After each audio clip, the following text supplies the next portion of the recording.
how to pronounce Zolo Maridueña. Zolo Maridueña. Zolo Maridueña. Zolo Maridueña. Zolo. This is just the intro right here. Zolo Zolo Maridueña. Zoli Maridueña. Dueña. Dueña. Zolo Maridueña. Dueña. Get more help for names of people. Thank you. Hello, everybody. Welcome again to Keystone Film Review. We just saw Blue Beetle. Oh, shit balls. I got out. Zolo No. Maridueña. No! Directed by Angel Manuel Soto. Written by Gareth Dunet Alcocer. I'm butchering these names, I apologize in advance. Except for starring Zolo Maridueña. And if that's wrong, blame YouTube. Bruna Marquezina. Becky G. That's an easy name. Damian Alcazar. George Lopez. Adriana Barraza and Belisa Escobedo. And others. Harvey Guyens, the guy from What We Do in the Shadows in there, as is Susan Sarandon. This, of course, is the latest, probably last of the non-James Gunn verse DC movies. DCEU? Who knows if he's going to include it within his universe. I hope for the sake of everyone involved with this that they get some kind of thing going. Mm-hmm. That's not to say that I think this is a great movie, but it exists. Wouldn't you know? Some people know. Yeah. Full disclosure, as we do with all superhero movies, Glenn and I are kind of done with the whole superhero thing. So if you're here for a very biased praising of the movie, you're not going to get that. If you want to click off now, we understand. No hard feelings. These are just our opinions. You're allowed to disagree with them. This movie, I was not excited for in the least. Not that I was like hating that it was coming out. Yeah. But I don't care. I just don't care anymore about superheroes. It's reached the end of the line where, like he just said, this is the last of the DCEU movies. So basically, it's going to be a reset after this. Yes. And to a certain extent, I don't know what his plan is, or their plan is technically. So like whether or not Blue Beetle's actually going to be involved in future ones, who the fuck knows? Because they're not clear on that. We're not clear on that. The only thing that's clear is Everclear. Yeah. This movie was about as... Those are Caitlin's. I was going to say, I'm like, I see you wearing mediocre as I was expecting. I didn't expect it to be bad, but I also didn't expect it to be great. And it was just a movie. It didn't have any of the impact that I feel like it was going for, with the exception of George Lopez, because he's hilarious. But it also just made me want to watch his sitcom, and with him jumping on the trampoline. So, the thing that woke you up at 3 a.m. in the morning. Yeah, that and for some reason I always connect the George Lopez show with the Bernie Mac show. I think they might have played back to back at some point, and I watched a lot of that. And also Married with Children. There's like George Lopez, Bernie Mac, Married with Children. They were all on different stations. Well, no, I think they were like at one point they were syndicated on one station. Like, yes, originally they were, but I think when I was in college they were syndicated on one station. I could be wrong. But I connect them all together. Also, you could change the channel. Remote controls exist. Yeah, but if you're not changing the channel, they're not going to be all on the same channel. I didn't say they were on the same channel. I just said they were on one after the other at different times. But anyway, this isn't about the George Lopez show. This is about Blue Beetle. But George Lopez was the best part. He was my favorite part. Anytime he screamed, I laughed. Mm-hmm.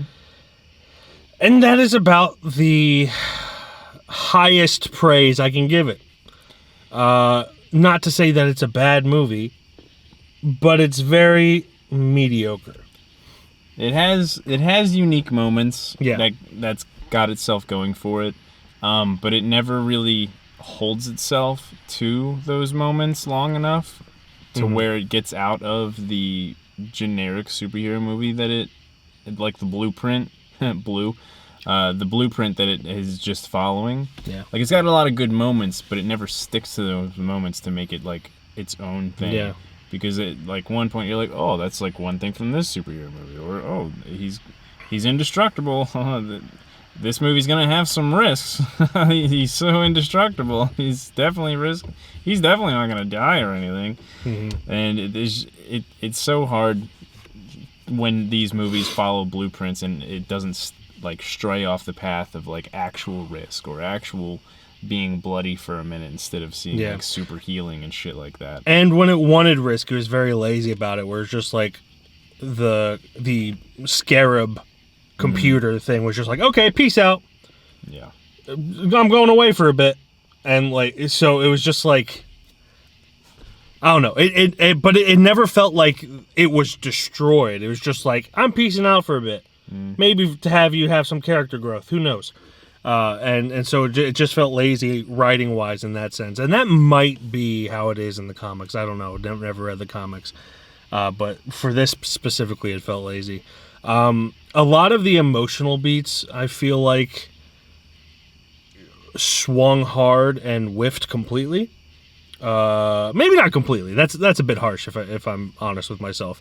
But it just like, you know, it kind of felt like it was trying to have a Uncle Ben moment, and just never got the same impact. Obviously, it became a joke with great power comes great responsibility. Yeah. At some point, it became a joke, but it never had the same impact of the original time we saw that with the Tobey Maguire one. It went from like having that type of moment to like an Uncle Ben moment to then a Black Panther moment. Yeah. This is where it all falls into Yeah. it blew the blueprint. Nothing feels original to itself anymore.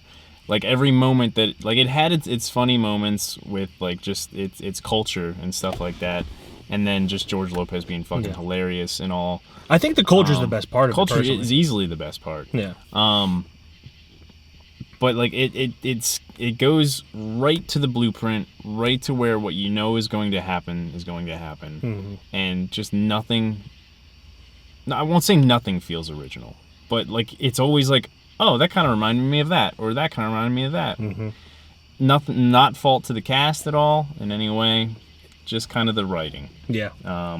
My introduction to Blue Beetle was Injustice 2, the video game, so I know practically jack shit about him, other than he's fucking hilarious in the game.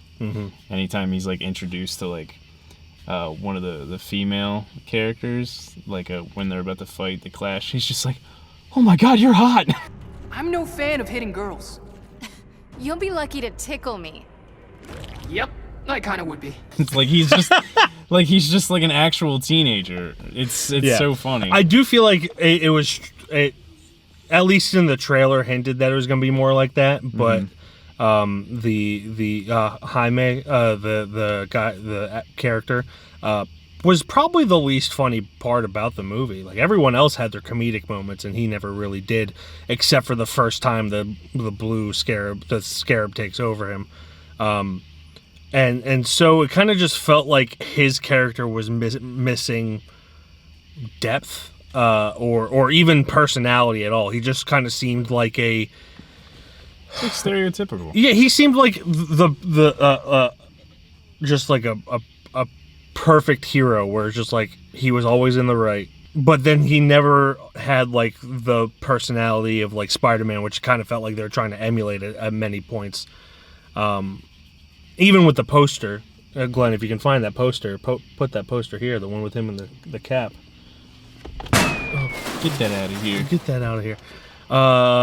So it just, I don't know. He seemed very underdeveloped compared to the rest of the cast, or the rest of the cast. And I kind of just wanted more from that. I wish we got more backstory. Obviously, we know that he just graduated college, but that's not really saying much. We know his family's struggling, but in this economy, that's not saying much. Especially the town that they were in looked pretty nice. It didn't look... Yeah, like it was supposed to be the slums. But they were like beachside. Yeah, they're beach. Like it was. And I mean, a lot can be said about gentrification and everything. Like, things don't have to be complete, like shacks to be gentrified. Yeah. And it did have that aspect of it, but it just kind of, I don't know. It just felt flat a lot of the movie. A lot of the fun of the movie is when we were just cracking jokes and shit the whole time. Yeah, our theater was pretty empty. There was only 4 to 5 of us total, and everyone else was sitting far away from us, so we kind of just had a little fun with it. But yeah, I wouldn't say that this is a bad movie at all. As far as CGI goes, this is better CGI than even like Marvel movies of this year. A lot of late. A lot of late CGI. So like none of the CGI was so bad that it was distracting, which I can't say for any superhero movie. Probably this is a godsend compared to Flash. Yeah, or even Doctor Strange, the last Doctor Strange movie.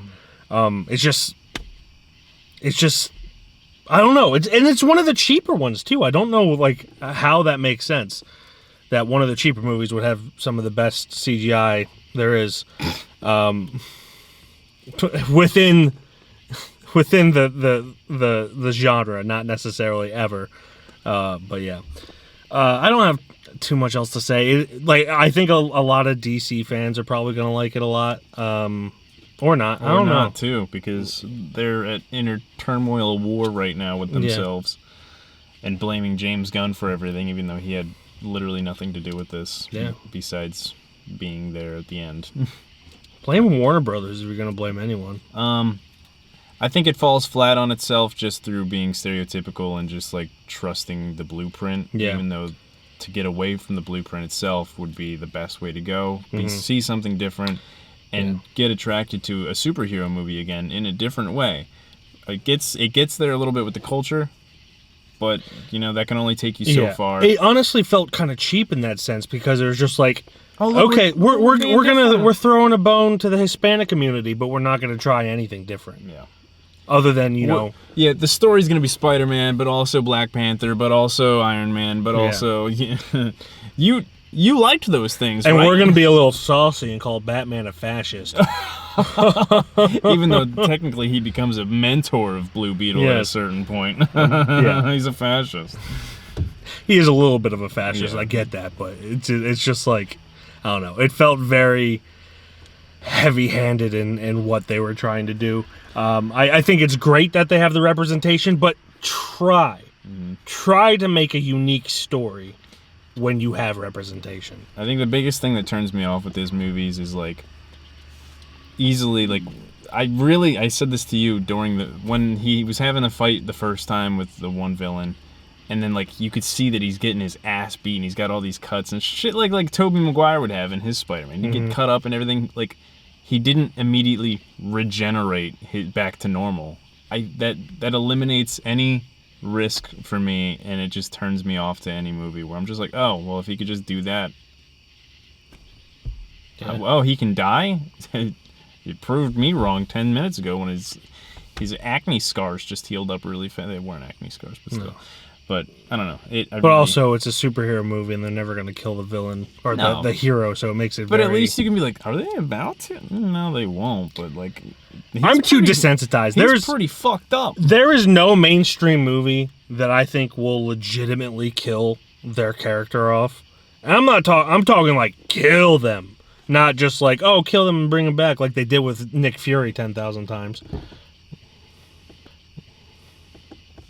But yeah, it's a fine movie. It's not gonna blow anyone's pants off. It was either this or Gran Turismo. We didn't really want to see Gran Turismo. No, but we also at the same time didn't really want to see this. But that is the beast that is late August and early September. So we'll probably continue to see things we don't really care about seeing until my birthday. Birthday. But yes, ratings wise, I feel like giving it 2.5's mean because it wasn't that bad. It deserves a 2.5, but George Lopez would bump it up. George Lopez, put him on a trampoline and it's a 4.5. Him being naked when he comes out of the Blue Beetle flying machine, instant 5. There was a point where I thought George Lopez was naked, or at least just wearing boots and underwear. And if that had happened, I would have been like, bold choice, 5 stars. But since that didn't happen, I'm going to say 3 out of 5. And that's being generous. Again, I don't think this is a bad movie. It's just not remarkable in any sense. One thing we didn't talk about, which soundtrack was great. Yeah. It was a lot of fun. Yeah. We were kind of dancing a lot. And then I like synth music. So like a good portion of it had synth. I like some synth he's not music. A big fan. I don't like it when it sounds like the 80s. Yeah. Like modern synth music I'm okay with.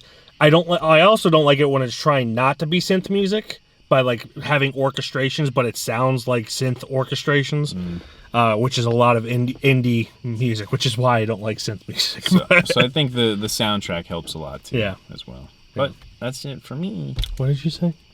3 as well? 3. 2 3s across the board. So, if you saw Blue Beetle, tell us what you thought down in the comments below. Also tell us, do you really wish that George Lopez hung dong for this movie? Or at least just wore tighty-whities and boots? The boots and the tidy whities. Let me be clear. For sure. I don't want to see that. I would have just admired the choice if it happened. Yeah. Especially if he was on a trampoline. Bam.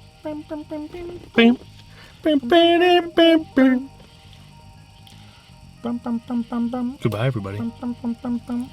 Bye.